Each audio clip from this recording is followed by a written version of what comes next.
Well, I am Florence Trees. I'm Chris's wife. What can I tell you? I was just doing housewife and translations from home, and then Chris was working for JC.co, and then I decided we could do a company, and we could have a different life, change life. It was a change of life, probably. Um, what else do you want to know? What your company is? Our company is called MGT Engineering Limited. Do you want to know what MGT stands for? MGT officially stands for Metropolitan Green Technologies. So even when Chris was only doing just the street furniture business, street furniture means LED panels, anything that is to do with advertising. He was always very conscious about reducing to the minimum the consumption of the panels, for example. So he started producing LED panels and not fluorescent tubes panels. So that was the green technology part. And then one evening we were with some friends trying to decide a name for our company. We thought our Chinese, they like initials, so we'll have it. So we had the green technology bit. We didn't have the Metro. So our friend comes out with Metropolitan Green Technologies, and it's great. Then we had to have a fun name as well, and and he comes out with Money Grows on Trees, and our family name is Trees. So that is the little story behind the MGT. But it hasn't grown yet. And Treecycle is a line under it? And the Treecycle, again, we were chatting with, I think it was my brother who found the name. Our family name Chris's family name is Trees, Trees, for real. And my brother said, well, you should call it the Treecycle. And then we thought, oh, this is good, Treecycle, this is really good. So this is really our family cycle, Treecycle. Oh, okay, yeah. I'm Chris Trees, co-founder of MGT Engineering, which is a company that an offshore company that we're based in Shanghai, that I formed first of all to make various alternative energy products, which now includes tricycles and bicycles. We arrived in China.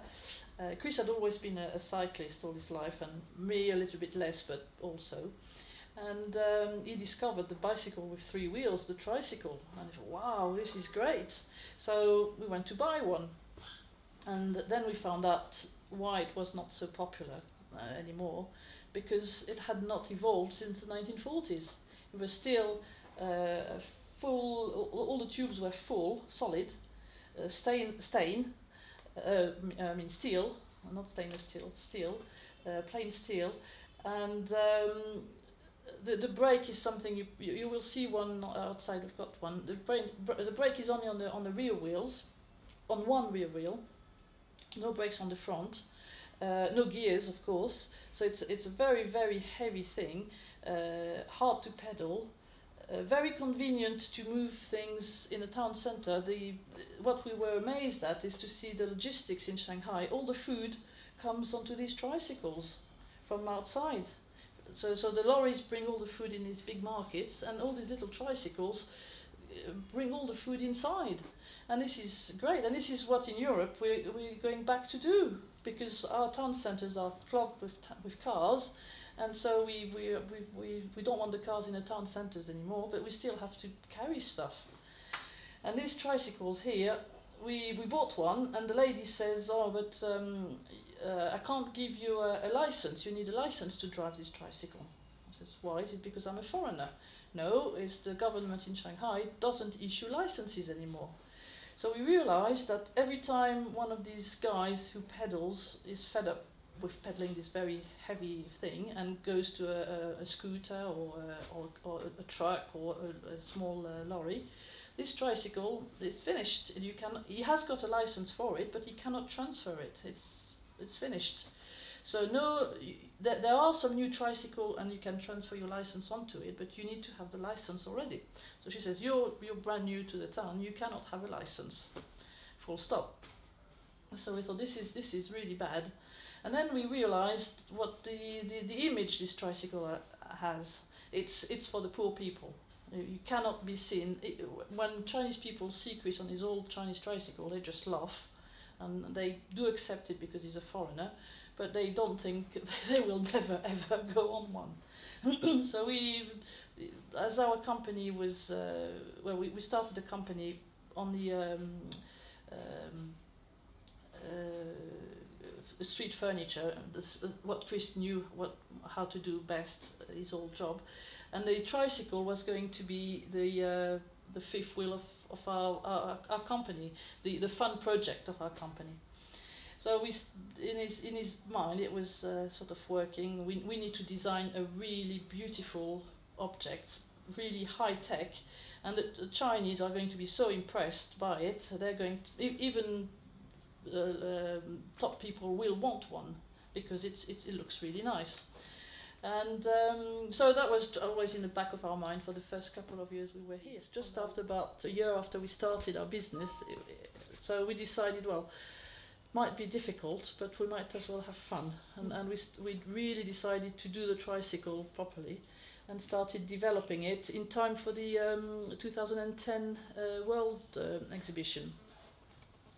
I'll show you some Chinese people.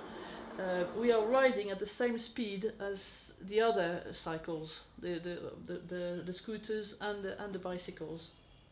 This is one of the main, when you talk to Chinese people, oh, we don't want tricycle in town, they're too slow. Of course they're too slow, because they were like that in the 1940s, but bicycle technology has evolved. And that has not, they cannot imagine improving a tricycle. This is a dinosaur, you just get rid of it. How much does it weigh compared to a normal trike?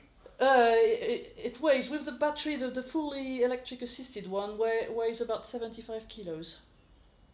Compared to 130 for the Chinese one. Wow, it's almost half. Yes. So we developed it using, well, the frame is aluminium. Using all the latest technology. You will see if I can find my... oh, this is interesting too. We had our granddaughter here last year, so she was travelling in style.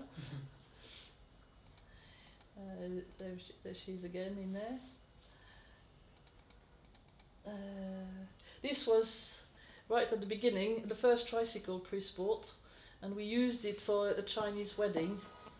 And then my family came, and so that's what we're all about. It will take time in China. They're not ready for it at all. We hope the Northern Europe countries, they are ready for this, and this is where our market will be. The easiest market for us is this one. Is the what do you call it? The Sidecar? No. The cargo one. Oh yeah. The cargo one, to carry cargo. People are prepared to carry, to have tricycles carrying stuff in the town centre. They don't know yet about replacing. Our dream would be to replace the second car, because we're not against cars as a means of transport between towns.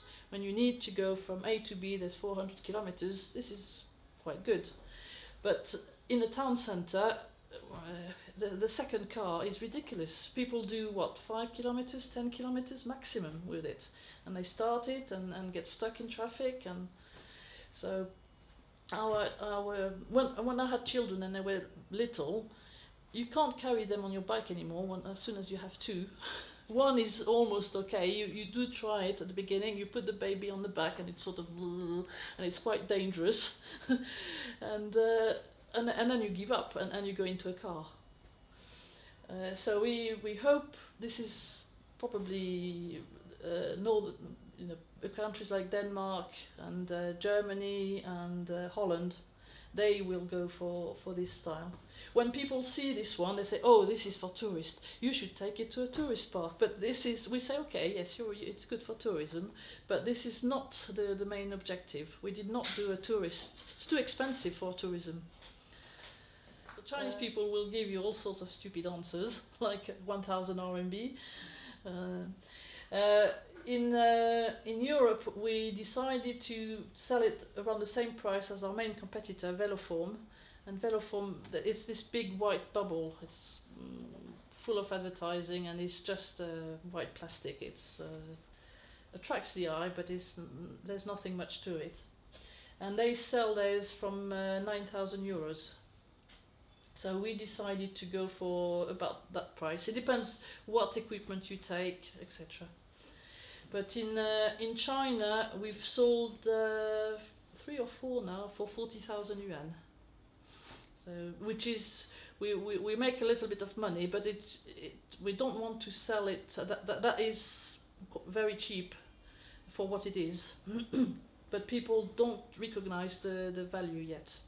Does anyone use it just for personal use, or is it mostly businesses? No, they're personal use in China. They're mainly Italian people using them one of them was it was a birthday present for his wife.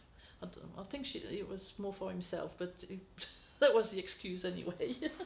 And the other guy, he would like to sell them in Suzhou. And he didn't take the electrical assistance. He took one of our first prototypes, and he uses it every day to go to school. And there was an article in Shanghai Daily 2 weeks ago.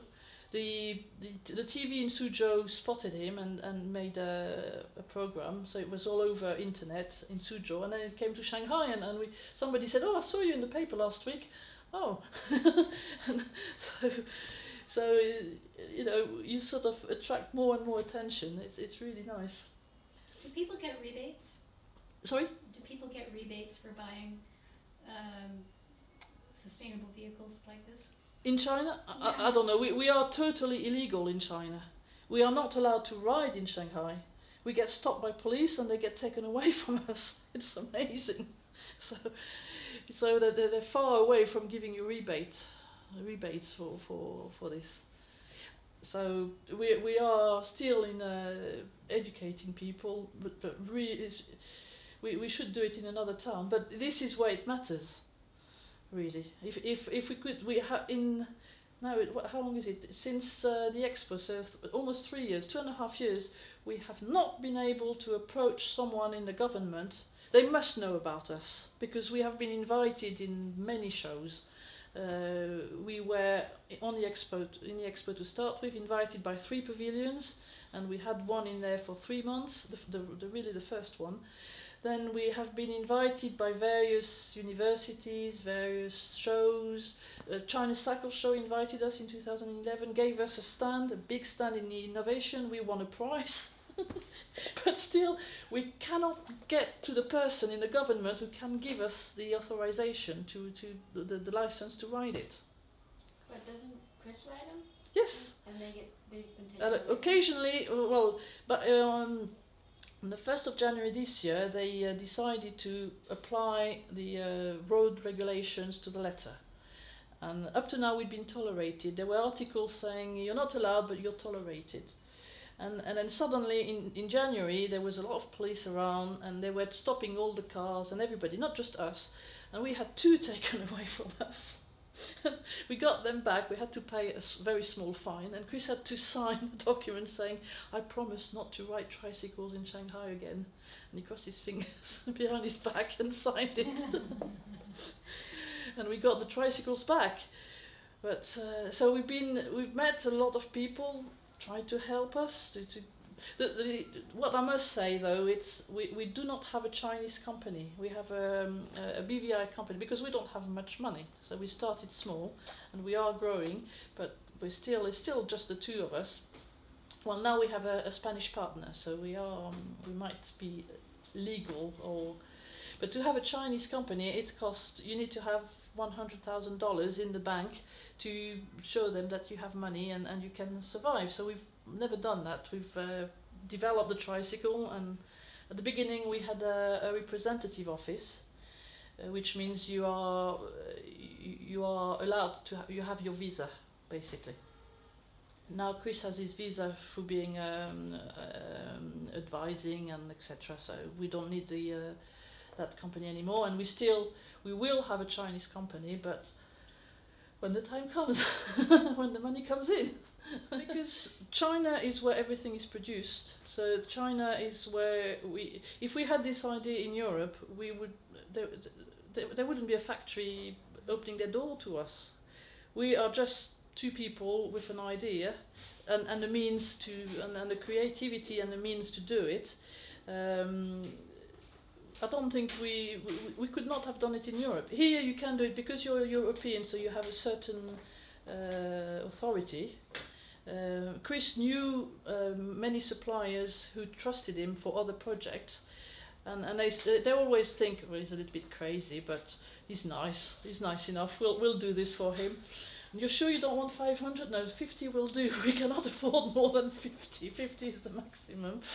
And this is how this idea developed on the back of our other projects, because it was fun and it was the right thing to do. And also, China is where it matters. If you don't change the people's attitude, and then they forget, and if we could get them to forget about the car and think that this tricycle is cool, then even if we'd love to find somebody very famous riding it, and just to change the trend and get people to think again. We look cool on bicycle. Why do we need to get stuck in cars? And it works in Shanghai. We work with.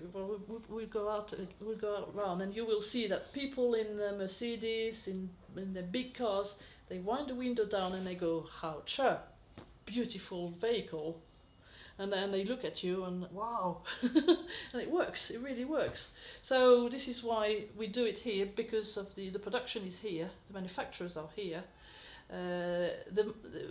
Our market will be in Europe so that we have enough money, but our objective is for China. This is why it matters. If you have 1 billion people in cars, we're all dead. And they all want cars.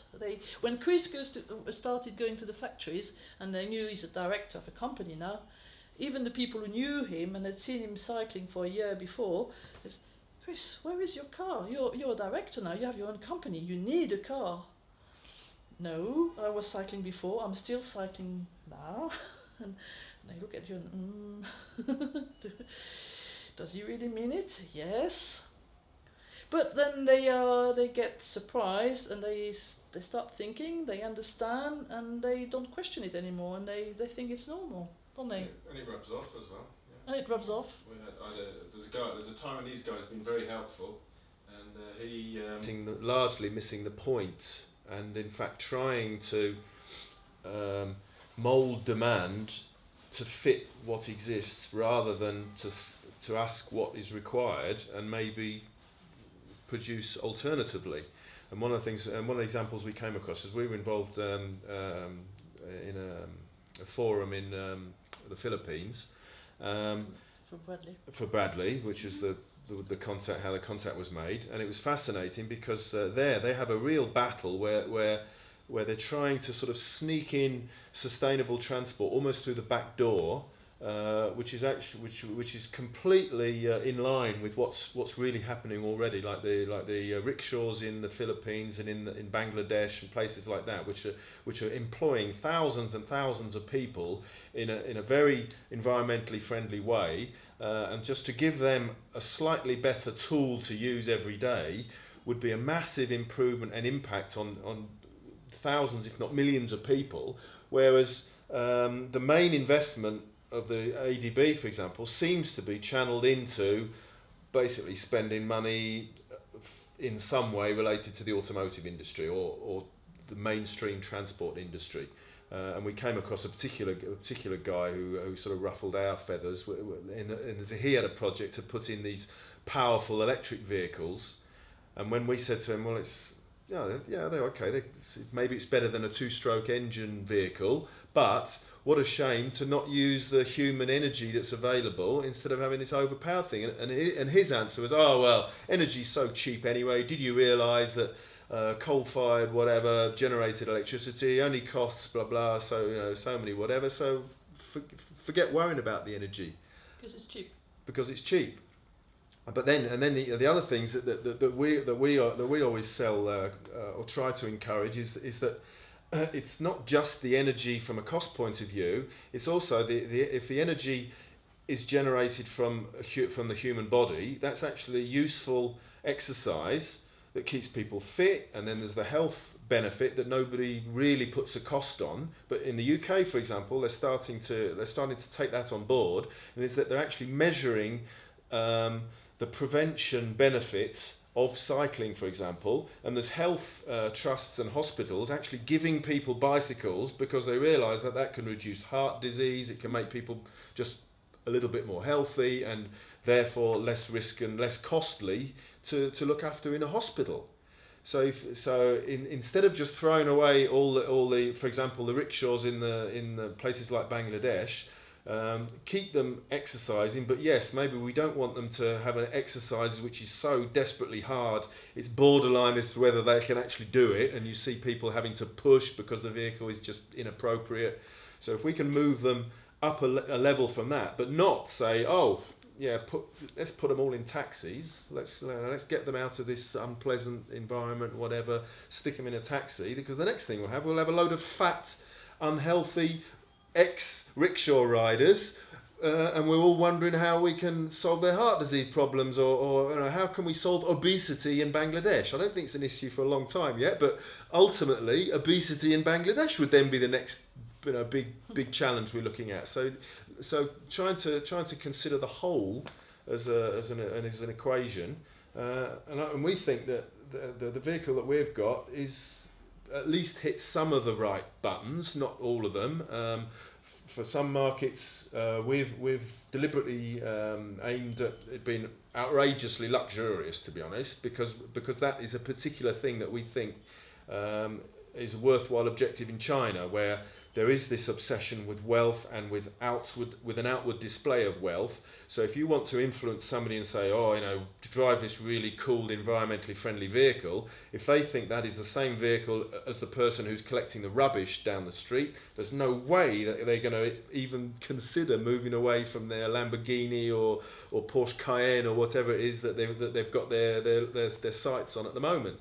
But a cool and luxurious environmentally friendly vehicle, which by the way is not too hard and unpleasant to ride when it's hot weather and so forth, that maybe is a compromise that somebody would actually choose to use, which otherwise they wouldn't. We didn't really have any resources. We just decided it was interesting that I left the company. I was working in advertising, but on the technical side in the equipment. And you've been through that. Yeah. Anyway, and I said that the tricycle was the fun project.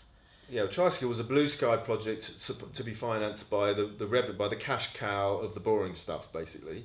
And but what happened was then there was a small world crisis, and so the boring stuff just disappeared. And we thought, well, hell, as long as we've still got some money, let's do the interesting stuff and see where it can take us.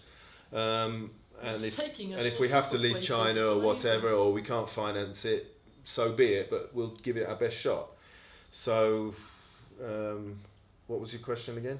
Just the crucial factors, or sort of what fell into place that made this happen. Right. Well, yeah, it was just deciding that we would do it whatever, and not be influenced by the mainstream, when you get to really. our age, we've done the job, we've done the children, we've done the family bit, and I've always said, Chris had always wanted to have his company, and I'd always sort of put the brakes on and say, hang on a minute, this is a big decision. But when you get to 50, you think, if I don't do it now, I'll never do it. So what do we do? Do we have some fun while we can, even if it's very hard? It's not an easy decision. We're having it. Sometimes it's really, really hard, and you think, why did I take that decision? Yes. And you've done the things that you feel you should do as a family. Our kids have been taken through school. They've done university. They've been given a start in life, and we could choose. My parents, for example, they're having a wonderful retirement. Cruising the world and spending their retirement on themselves. But also the times are different. They did not know about the problems, the environment problems in the world, and we are a lot more aware than they were. And you cycle, you have the knowledge to do something about it. Well, let's do something about it. if you have the knowledge. If you don't know about it, Yeah, we may be wrong, but certainly we get the impression that there is an urgent situation because people that we talk to who seem to know what they're talking about, they say that really, in fact, it may already be too late. yeah. So to This guy that I continue, mentioned, David Sutton, continue doing this ostrich, this head in the sand thing that, well, yeah, somebody somewhere will find a technical solution. I think that's the temptation, is that it's somebody else's problem to solve. Some government or some clever agency is going to come up with this wonderful solution that will, sort out global warming and sort out our energy problems, sort out the fact that we're actually running. The economic situation that we live in is obviously impossible. I'm not a genius, but just common sense tells you that you cannot have an economic system that relies on continuous, unrelented growth in a planet that is a finite place with a finite amount of resources and a finite amount of space and a finite amount of atmosphere. And I'm not a wonderful scientist, but just basic home economics tells you that. If that was your own home, you wouldn't continue saying, "Oh, I want more, I want more, I want more, I want more," in a finite enclosed condition. There has to be another answer. And so either you leave it to everybody else to find the answer, or you decide that within your small resources that you've got available, or your expertise, or what you think you can contribute, you do it. And if you have some fun in the process, then great. And do you think entrepreneurs play a big role in that versus a government or big business? Well, I don't know. Our experience of entrepreneurs has actually been pretty mixed, to be nice about it. But for example, what sums it up for me actually is, and it's interesting, doubly interesting being in China, is that China's an interesting mix between the planned, we call it planned economy or communist economy, whatever you call it, what you like, but a completely different political system from the very much Western capitalist model. So you've got this crazy sort of conflict where there is real capitalism, outrageously capitalist capitalism going on, but you've also got this planned culture influence coming in. Things like the attitude to intellectual property, which I actually think is quite refreshing in China. There's, why bother designing something new if somebody else has already designed something which is actually pretty good, does a job, and could benefit a lot of people? Well, let's make them. And under the planning regime, that is the way the economics would be involved. If you wanted to set up a company like us, you say, I want to make tricycles. Your first reaction would be to find, well, what's the tricycle that you make in the Chinese regime? And you'd look around. There's that model of tricycle. That seems to be a nice tricycle. We'll apply to the government. Can we make tricycles? We'll make that tricycle. There's no question of, is that company's intellectual property or whatever. People want tricycles. I want to make tricycles, so I'll make tricycles, and that's a nice tricycle to make. And it was interesting. And with that mentality in mind, we went to a presentation of venture capitalists in Shanghai, where we weren't really prepared to present to venture capitalists as it happened, but we had a nice presentation on our tricycle, and we thought, we'll get some people interested in the tricycle. And anytime we're invited, we say yes, we go. And as long as it doesn't cost us money, and we're publicising what we do, we go. So we had our presentation, and we realised after some time, we weren't the first on, thankfully, and we realised that this is really a venture capitalist thing, and they're only interested in the opportunity for them to make money actually, and maybe pick up some interesting ideas. And so anyway, we went on. I didn't have a business plan. I didn't have all the things that venture capitalists would get excited about, but we had a nice product. So I just showed the product. But the question from the panel of venture capitalist people afterwards, the first thing was, how are you going to protect your really intellectual property? How are you going to prevent people, especially in China, how are you going to prevent people from copying it? And I said, well, actually, because our objective is to promote the tricycle. If for example, a big company in China that already has the means of making tricycles or tricycle type vehicles copied our tricycle, I would take that as a great compliment. And the guys, they looked at me. And that was obviously not the thing you say to venture capitalists. What you do say is, "Oh, I've taken out patents, blah blah blah, and we would be your money would be protected because we have taken the steps to protect our intellectual property to make sure that somebody else is not going to make the money that you're hoping to make," which is not what I said. And so oh I see, move on next please, and it was we were off and next people were on basically, because that is not what you say to venture capitalists. But it's true. We are doing something with, to be honest, nowhere near the resources that we need to do it properly. But if in the meantime somebody, we get lots of hits on our website. If somebody in Guangdong province or somebody who's looking at our tricycle, then produces a very successful tricycle which looks amazingly similar to ours, and that changes the equation and maybe reduces the number of cars and suddenly starts a craze, we will have been successful. Then we'll have achieved our objective. Okay, we As won't long have as we become Bill leave- Gates in the process, but does that really matter when the objective is not actually first to make money? The objective is to do something that you think is quite important to do. So you've got to be fairly flexible as to how you get there. We were always dreaming of some old Chinese, very rich guy sponsoring our project and saying, "Oh, I'm very old. I've got all this money. Do what you want with it." or a city, because there are these crazy city projects Or a in city China where doing they as well. It could happen. they find some in the middle of nowhere and they just build this massive city, and then they import the population into it, and it's all planned and sometimes quite well thought out. They've done some disasters as well, but they've also done some well thought out projects like that. And they say, right, well, we're not going to put 3-lane highways with a double deck through the whole of this city for the transport. We're going to have express cycle lanes everywhere, and we're going to have cycles and tricycles. And we really like your vehicle as like the large pedal vehicle, where bicycles aren't suitable. For example, for transporting old people, or for a mother to take her children to and from school, and all the things where a bicycle is not quite adequate, but you want something that's not as energy guzzling and as space consuming as a car. Joking aside, it has happened because we have been contacted by the ADB. We have taken part in this project. There is another project which will happen. So we are influencing the world. We are, just from a simple idea, and it's working. So this is what is amazing about this project. It really is. So when you were saying, as entrepreneur, yes, if you really believe in an idea and you really work on it and it's a good idea, then yes, we probably will have more influence on the Chinese government than, I don't know, big people in the US government. Because because when you are convinced and it is true and people know that you believe in it and it is a good thing, then you can touch a chord and then you can progress. I really believe it. Shanghai, we have been